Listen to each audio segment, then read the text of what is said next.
Assalamualaikum warahmatullahi wabarakatuh. Alhamdulillah wassalatu wassalamu ala Rasulillah la haula wala quwwata illa billah. Amma ba'du. Teman-teman pemirsa dirahmati Allah. Kali ini kita akan menyampaikan hal-hal yang terkait dengan masalah ibadah kurban. Mudah-mudahan apa yang kami sampaikan nanti benar-benar bermanfaat, benar-benar bisa menambah pengetahuan kita dan mudah-mudahan praktek-praktek kurban kita bisa bertambah lebih baik sesuai dengan ketentuan dari para ulama.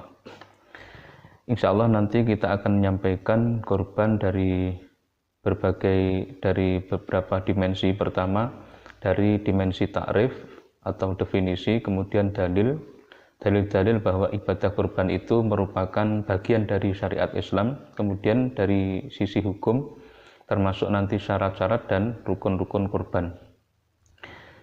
Bismillahirrahmanirrahim. Pertama,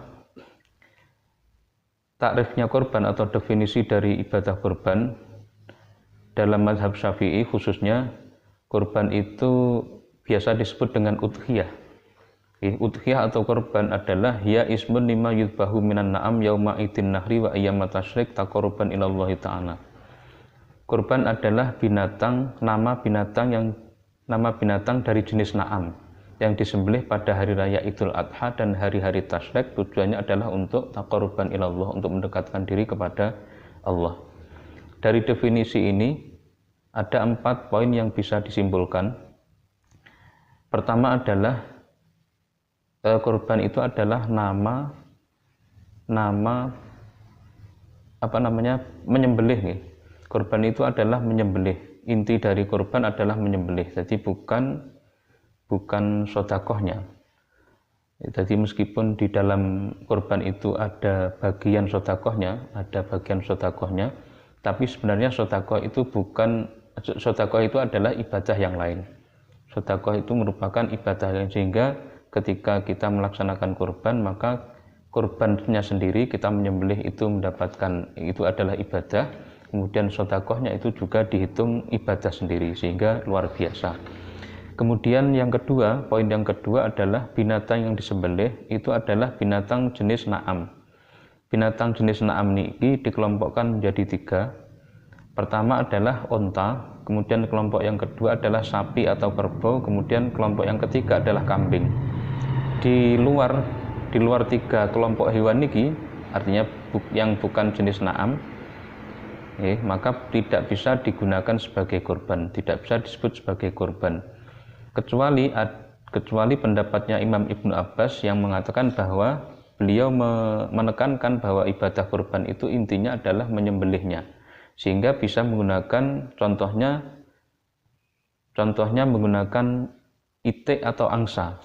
Beliau berpendapat, Imam Ibnu Abbas niki, kurban itu bisa menggunakan itik atau angsa. Dan pendapat Imam Ibnu Abbas niki direkomendasikan oleh Imam Ibnu Hajar ketika seseorang tidak mampu mendapatkan atau tidak mampu membeli binatang dari jenis na'am. Boleh menggunakan, Imam Ibnu Hajar merekomendasikan untuk menggunakan pendapatnya Imam Ibnu Abbas ini. Itu poin yang kedua. Kemudian poin yang ketiga adalah penyembelihan kurban itu dilakukan pada hari raya Idul Adha dan hari-hari tasyrik.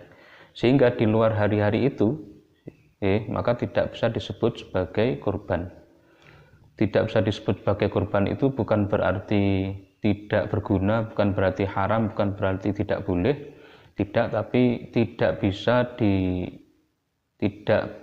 mendapatkan fadilah atau pahala dari kurban.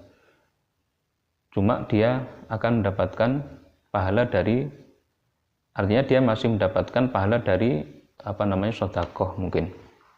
Yang jelas dia tidak bisa disebut sebagai kurban, bukan berarti tidak boleh, bukan berarti haram, tapi dia tidak disebut orang yang berkurban, cuma dia mendapatkan pahala sedekah.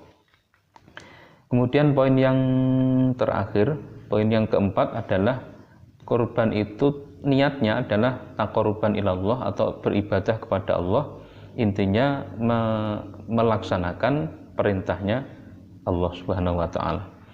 Itu dari sisi ta'rif atau definisi. Kemudian dari dalil yang bahwa ibadah kurban itu merupakan bagian dari syariat Islam banyak sebenarnya dalilnya, tapi kita ambilkan satu dari perwakilan firman Allah.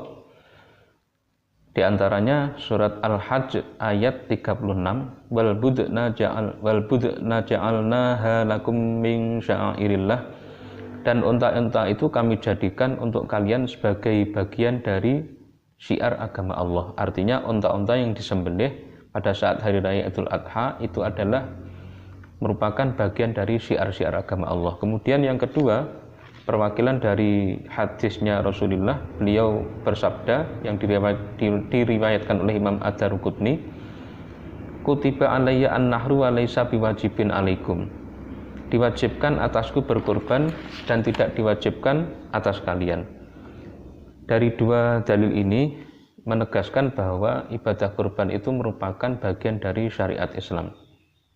Kemudian dari dimensi hukum, secara hukum asalnya ibadah kurban itu sebenarnya sunnah muakkadah, sunnah yang sangat dianjurkan. Dari sunnah muakkadah ini dibagi menjadi dua. Pertama adalah sunnah ain, kemudian nanti sunnah kifayah. Sunnah ain adalah ketika seseorang tidak memiliki tanggungan keluarga, dia hidup sendirian, maka dia sunnah ain, sunnah yang tidak bisa gugur kalau ada orang lain yang mengerjakan. Ini sunnah ain, sunnah individu. Ketika ada orang yang mampu, Islam balik berakal, kemudian merdeka, kemudian mampu, dan dia hidup sendirian, tidak memiliki keluarga, maka dia sunnah ain untuk mengerjakan ibadah kurban ini. Kalau dia tidak melakukannya, maka dia dihukumi makruh. Kemudian yang kedua tadi dari sunnah muakkadah dibagi menjadi dua, ya, sunnah ain, kemudian yang kedua sunnah kifayah. Ini bagi orang yang memiliki keluarga, memiliki tanggungan istri, anak, dan seterusnya. Kalau dari anggota keluarga itu misalnya bapaknya mampu, ibunya mampu, kemudian anaknya mampu semua sebenarnya dari keluarga ini. Tapi kalau ada salah satu saja dari anggota keluarga itu yang sudah mengerjakan ibadah kurban, maka anggota-anggota keluarga yang lain tidak dihukumi makruh. Tapi kalau tidak ada sama sekali padahal mampu, ini maka dihukumi makruh. Tapi kalau ada satu saja yang mengerjakan, maka satu keluarga itu sudah gugur melaksanakan sunnah, tidak dihukumi makruh. Kemudian hukum yang kedua, yang pertama tadi adalah sunnah muakkadah, kemudian yang kedua ibadah kurban itu ada yang wajib. Wajib ketika kapan? Ketika seseorang bernazar. Misalnya kalau anak saya wisuda, maka saya akan kurban. Maka seperti ini disebut bernazar, nazar hakiki. Atau nazar hukmi. Nazar hukmi itu misalnya seseorang itu melihara kambing, kemudian dia berkata, kambing ini akan saya gunakan sebagai kurban. Maka baik nazar hakiki maupun nazar hukmi, maka sama-sama yang semula kurban itu hukumnya sunnah, maka bagi orang yang bernazar seperti ini hukumnya menjadi wajib. Hukum pengaruh dari kurban sunnah maupun kurban wajib itu berpengaruh pada pendistribusian daging kurban. Untuk kurban wajib itu seluruh daging kurban harus diberikan atau diserahkan, didistribusikan kepada fakir miskin. Orang yang berkurban tidak boleh mengambil sedikit pun dari bagian kurban yang dilakukannya niku. Daging kurban yang dikurbankannya niku, tapi dia boleh mengambil dari kurban orang lain. Nah, yang jelas kalau kurban wajib, orang yang berkurban tidak boleh mengambil dari daging kurbannya sendiri, tapi bahkan semua dagingnya itu harus diberikan kepada fakir miskin. Orang kaya juga tidak boleh kalau kurban wajib. Kalau kurban sunnah, ada ulama yang mengatakan kalau kurbannya itu sunnah, yang penting sudah ada sebagian yang diberikan kepada fakir miskin. Itu selebihnya itu bebas.